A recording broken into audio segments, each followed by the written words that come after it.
Hey everybody, this is Petey from the Spin Rack, and I'm back at it. Uh, Way back when I was doing the Man of Steel videos, one of our viewers, Ian, he had said that the first issue of the new Superman #1 felt like it was a part of Man of Steel. If that's the case, then issue 2 would be there too, because it's kind of um, put you in a place where Luther is in the present day. All right, so I'm gonna do those two in this thing, right? So, but we also remember I said the new DC is coming, so there's gonna be a bunch of those new DC books that comes out. Some that are already popular that I started, and some that I haven't done at all. So, but let's get to it, right? So, as I said, there were 7 issues of Man of Steel, sort of 6 issues, plus a duplicate cover. There was the first issue is the destruction of Krypton, the Superman and Clark Kent in Smallville, where he gets introduced to his powers, and in that series, that issue is similar to the first time they did the origin of Superman, right? So that issue is very similar, right? And instead of having the father die and say, hey, use your powers for good, Byrne came up with a way for his father to say, use your powers for good, right? That was a pivotal moment in the mythos of Superman, right? So he kept some semblance of that, right? 2 is the Lois issue, which I say is more like the Superman, the movie issue. 3 is the world's finest, giving you a tale of what the dynamics is going to be. Issue 4 is Luthor, his first story in there, and kind of more of the George Reeves Clark Kent. And then 5 is one of the other Silver Age stories, which would be a Superboy story updated to be the Bizarro story. We kept a lot of the bits of that, and that's why I wanted to mention that. Issue 6 is the Krypton issue, right? And issue 7 is Jack Kirby's Fourth World.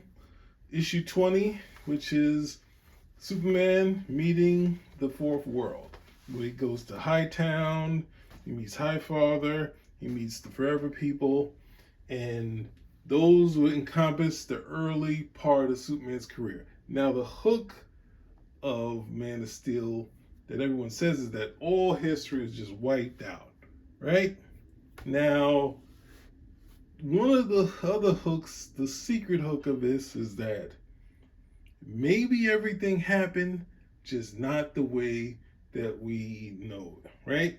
So you've seen Marvel had done redo origins like Captain America's origin by Roger Stern and John Byrne, where they took all the bits and they just kind of put them in a place where they were kind of updated, right? So all the pieces were kind of there, and they did the Roger McKenzie and Frank Miller did the same for Daredevil, right? So we're gonna kind of show you that this issue here is similar to the first appearance of Metallo. The only difference is that Metallo, like I think a few other characters, Metallo looked exactly like Superman when he was first introduced. And he was able to trick Lois and get Lois to almost marry her. All this other stuff. All that stuff was kind of exercise. But one of the other aspects of that, which is similar to the Bizarro story, the Silver Age used to have this dynamic where Superman or someone related to Superman would be, or some scientist would start the story doing some weird thing, and that's how we got Metallo. And there was some scientists doing a duplicate ray, and that's how we got Bizarro, duplicated Superboy. Now, most of the time we think like, what's that show? What's that comic? All-Star Superman. That Superman was doing all the heavy scientific stuff. Yes, he had his Fortress of Solitude, but that was more like a what was it, like a World's Fair type of thing? Him getting his own bat cave so he could explore some kind of cool stuff. But story-wise in Silver Age, there was always some sort of scientist that was doing something and would come up with something for Superman to fight, right? Not planning to do that. He was saving someone who was in a car accident. And then ultimately, this guy realized he was his own. Metallo was a man of steel, right? And the hook at the end was he was trying to get Krypton in his chest, and he dies, right? It didn't work. He didn't actually put that in, and he dies. But like anything, like Supergirl, Legion of Superheroes, it took, and Metallo wound up with the kryptonite in his chest. So Byrne, not taking it and fixing it, just trimming it and pruning it, and kind of saying, since you already did a science story, this one would not start with the science like the way the Bizarro started. And in this, after you saw Byrne and Dick Giordano, the work wasn't what Byrne expected it to be, because Dick Giordano wasn't doing all the inking. For some reason, somehow we got on the first 3 issues of Superman, Byrne and Terry Austin together. This is one of the other times where Terry, I guess somehow they got Terry to say yes, because a lot of times he wanted to keep it special. I guess for the Superman #1, this was special, right? So we start with Heart of Stone. This is similar to the ad that they have, but it's a great picture. It's a great start. And it's 80s Terry Austin, where he'd have, a lot of little lines in there. The sharp, crisp inking. But you could tell it'd been years since they kind of been together. But this stuff is still really good. So I guess, no, they weren't years. Only a year or so they did. What's that thing? They did, what's that thing? They did the Fantastic Four 286 with the X Factor or Jean Grey. They did the last Galactic story, which is kind of one of their best things. And this one's a fun one too, right? So it has some zips like Terry liked to use. You can see it here.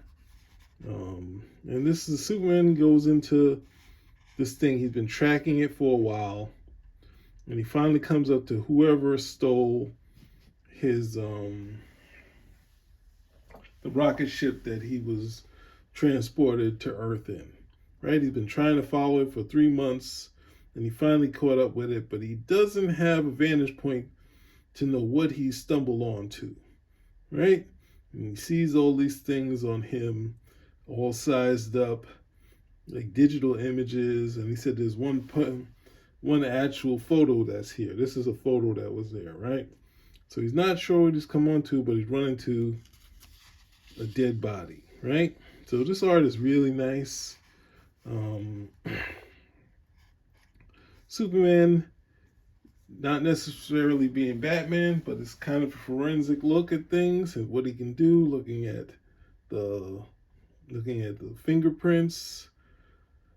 He's able to look into this acid, and he sees that they're human fragments. And he has a little idea to how all these pieces go together, right? This dead man, same fingerprints of what was on the outside of where the spaceship was, right? And we get a nice, which is like a Superman the movie scene. I think that was in Superman the movie, right? Where he drills down into the ground. And then we get this cool shot, which motion without motion, of him taking this thing and bringing it out in space and sealing it. And we get a little bit of science in here. As he seals it, we get another dynamic of his powers, saying that kind of when he flies, he can lift anything. So some of this stuff will go to the myth of Superman. So it will allow for a lot of stuff that happened in the Silver Age, possibly be people thinking that Superman's way more powerful than he was, right? So he puts this in the area between the Earth and the Moon, where it could stay still and doesn't revolve. So it's like this sort of understanding of science and information was pretty cool. And it's kind of, how I mean, both Marvel and DC was kind of in your head comic books, like kind of the Hamlet aspect.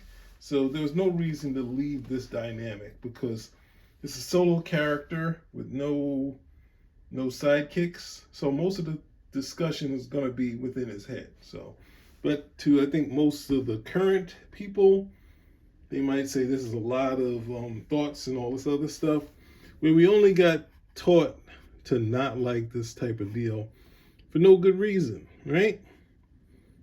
And I always bring up Stan and Jack because Jack would do these incredibly clear storylines and art, and Stan would write captions and dialogue, and both would work. You could read it as a silent, watch it as silent with no dialogue and get it, and you could read it and it could still have fun, right?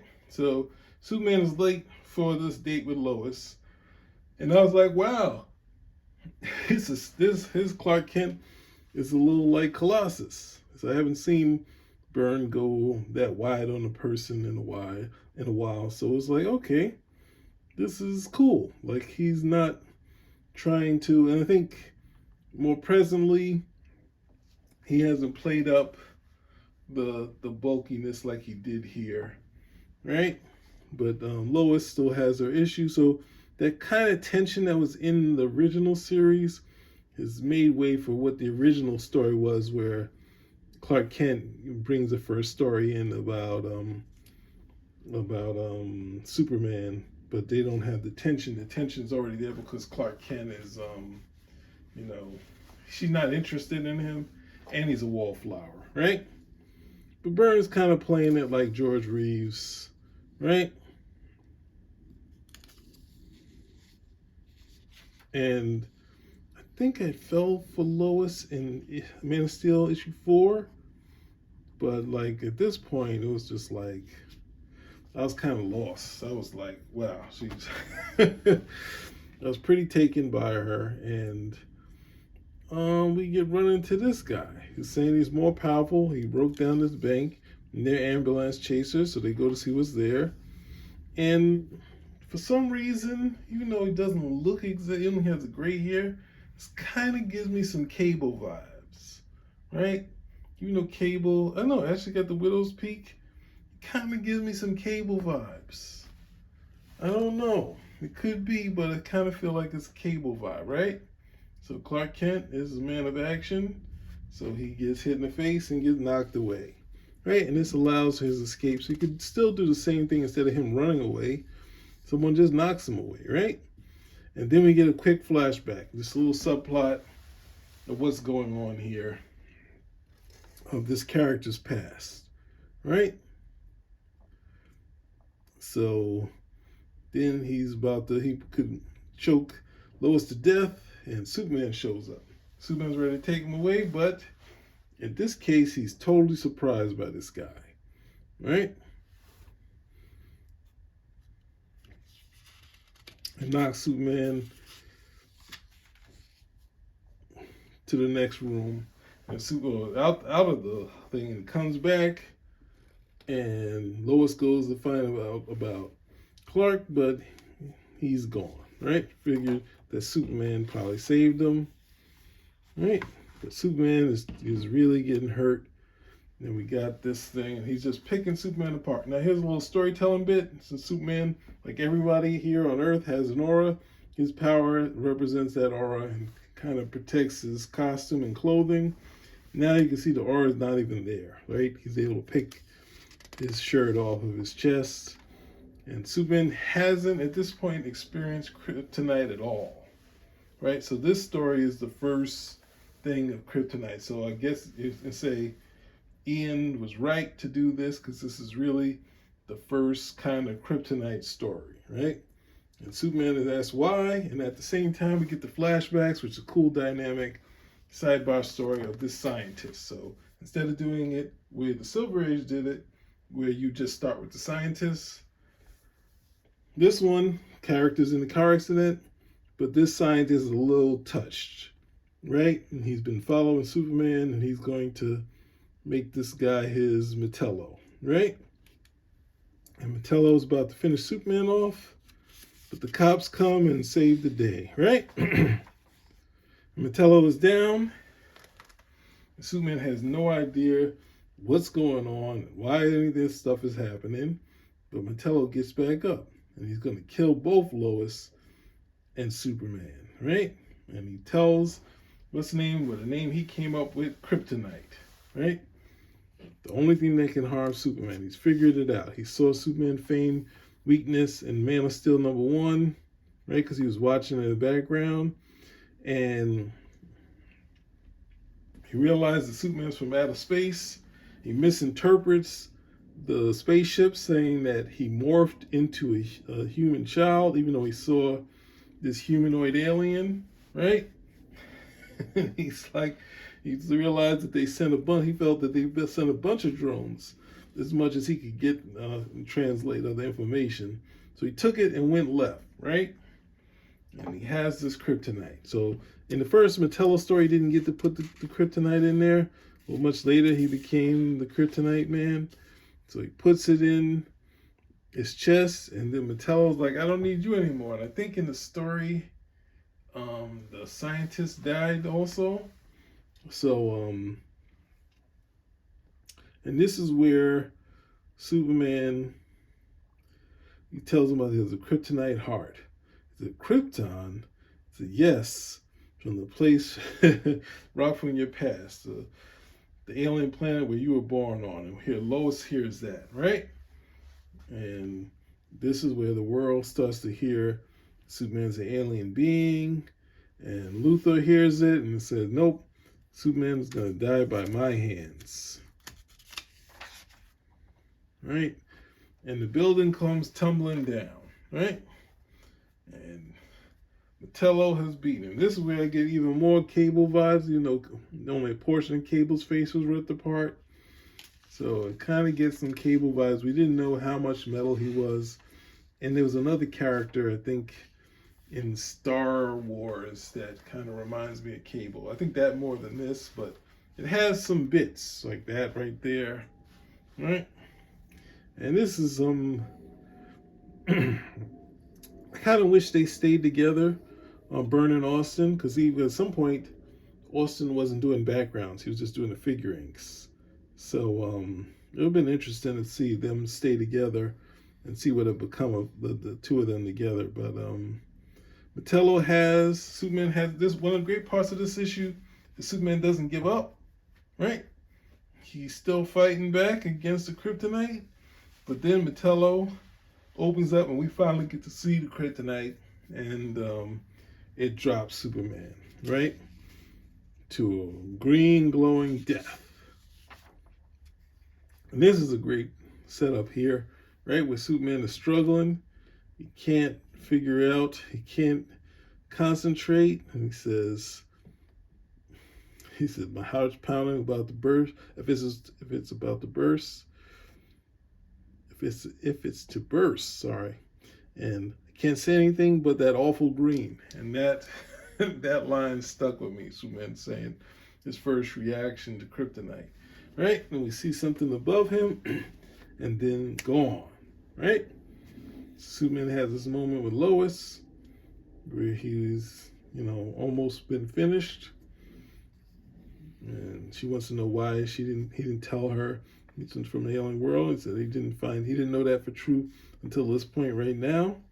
He didn't know where, until recently, right? So he's figured out where he's been taken, right? So I'm like, who took him? I mean, okay, I guess you had to be Lex Luthor, but how? It showed the kind of power that Lex Luthor had, right?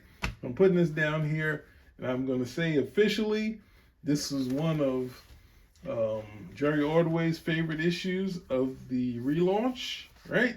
So this is kind of close. There can't be any more issues than Man of Steel. This is going to be it, right? So if this is not a Silver Age story, I don't know what else is. It's done in the present 80s style, but this is a Silver Age issue, right? If you've read them about the secret identity and coming up with a way for him some way to narrowly escape. So the point was to not to fix the stories. The point of the relaunch, at least in Byrne's angle, was just to say, I'm gonna just figure a way to make things, visually. How to make these things visually pop, right? So when we open, he's always story conscious. We open a character we really didn't think we were going to see anymore, right?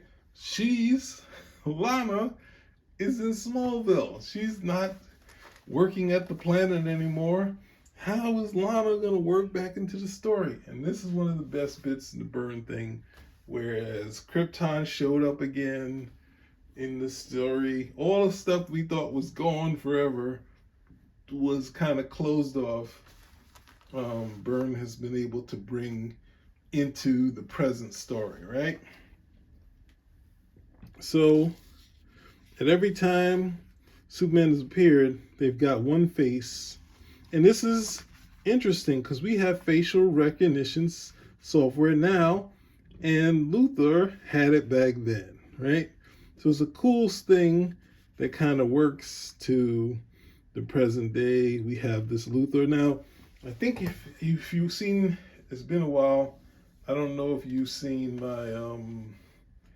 my Adventures of Superman thing, but I think that was possibly that first issue of first two issues that Marv did.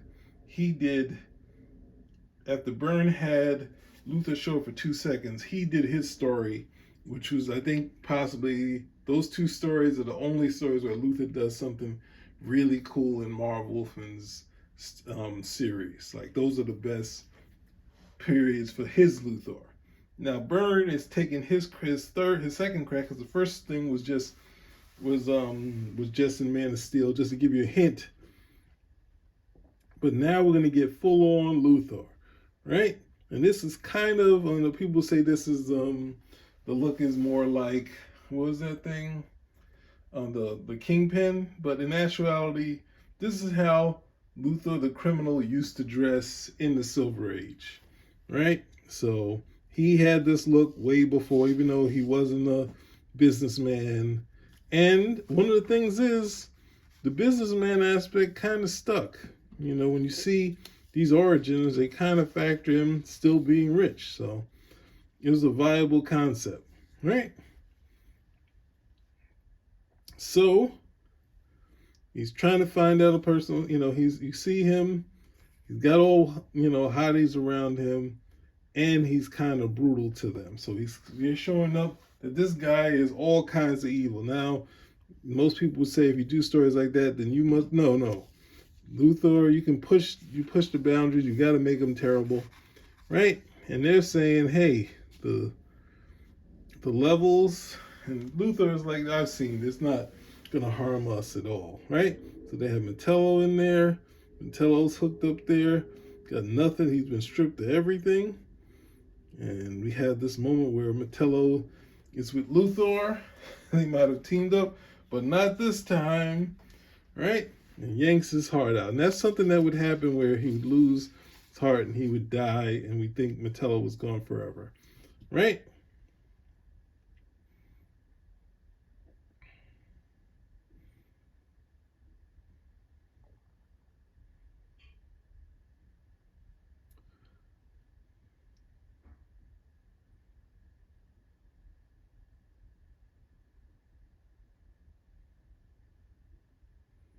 So they're trying to get some dirt on Clark Kent, right? So they drop, this is a great shot here. Who is it? Keith Williams is doing the backgrounds, right?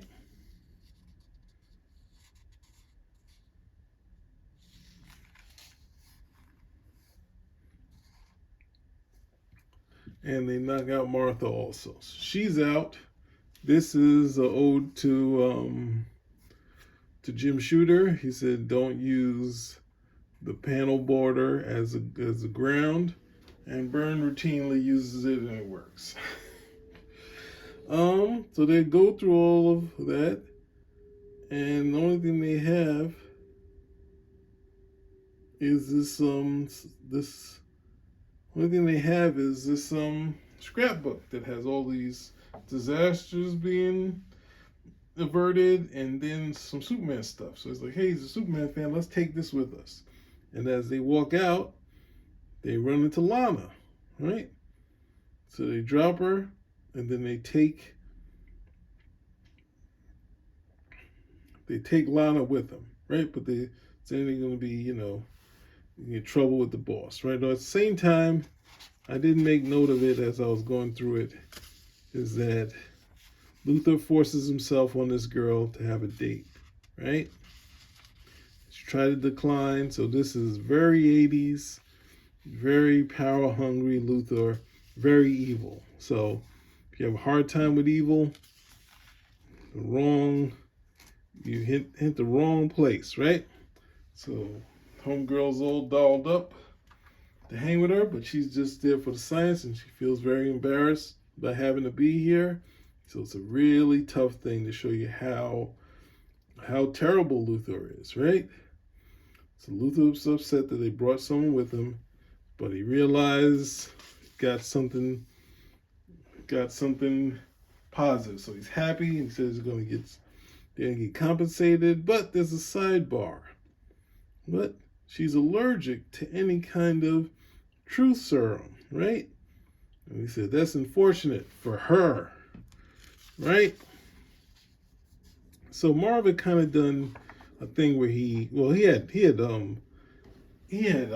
Luthor poison Lois's mother, and then him act like he worked in the lab to fix it and to gain Lois's trust. So like they're really pushing the boundaries of how bad this guy is. So if you don't get it and you're worried about this type of subject matter, it's not, he's just a bad guy. If you like bad guys, he's totally bad, right? So we got Superman flying through the air and something's following him. And this is, I guess, Luthor's stuff. And they're trying to get a clear shot in his face, but it's not working. So Superman comes up with a way to kind of stop this rover, catches it, and it explodes. Right? So Superman goes a multi-directional way, gets back to the planet to make sure he wasn't sighted, but then he sees a blood trail. I think it's supposed to be Swan, maybe. And he finds Lana beaten down to like she's like a total mess, right? And then Clark Kent gets her and he takes her back, right? And he says, why didn't you just tell him I'm Superman, right? And he said, no, this is more important to the world. I can't do that. So she suffered through all the torture no matter what, right? So Superman, his plan is to now go after Luthor, right? And obviously they've messed around. This is another great shot here. And she is not happy. You can see with her body language, she is not happy with this at all. But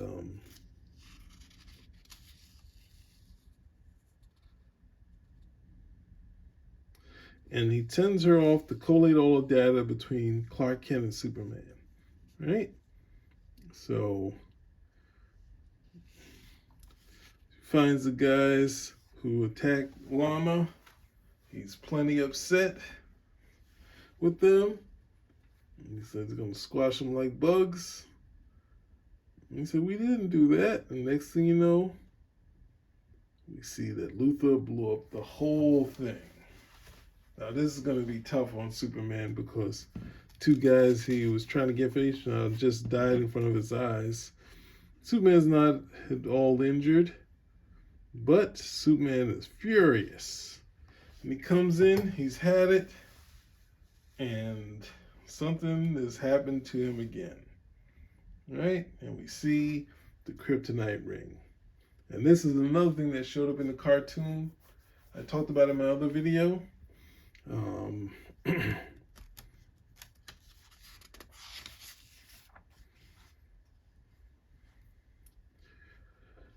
And Luthor is now shows that he could kill Superman whenever he wants to.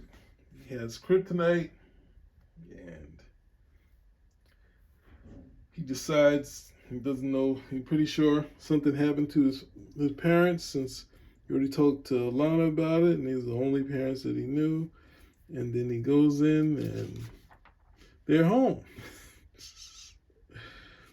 Right?